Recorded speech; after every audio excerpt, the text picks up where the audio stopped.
திருநெல்வேலி சங்கரன் கோவில் மற்றும் கோவில்பட்டியில் நடைபெற்ற பொதுக்கூட்டங்களில் கலந்து கொண்ட போது விஜயகாந்த் பாணியில் வைகோ தனது தொண்டர்களிடம் எரிச்சல் அடைந்தார். அந்த காட்சிகளை இப்போது பார்க்கலாம்.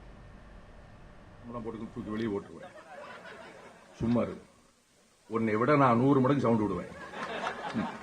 200 எம்பியை ஒத்தையால சமாளிச்சவன் பார்லிமெண்ட்ல, தெரிஞ்சுக்கோ. பிரச்சார பயணம் 5 கட்சிகள் இணைந்திருக்கிறோம். முத்தரசன் பஞ்சபாண்டவர்கள் என்று சொன்னார்.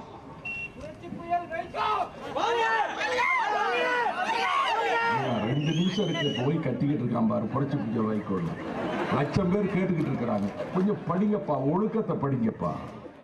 12 ஆண்டுகளுக்கு முன்பு 1200 பேரை வைத்துக் கொண்டு இந்த தண்ணி பாட்டை தூக்கி வீசுறது, வேடிக்கை பார்க்கிறது, நான் வந்து உயிரை கொடுத்து பேசிட்டு இருக்கிறேங்க. சினிமாவா நடக்கு? எல்லாம் வெயில்ல சாப்பிடாம இருந்து கேட்டுக்கிட்டு இருக்கிறாங்க. நான் என்னைக்கும் பேசாதது இன்னைக்கு பேசிட்டு இருக்கிறேன். வாழ்க்கையில ஒரு தடவை தான் ஒரு சந்தர்ப்பம் வரும், அதை அன்னைக்கே பார்த்துடணும் முடிவு உள்ளவன். இனி ஒரு சந்தர்ப்பம் எனக்கு வருதோ இல்லையோ.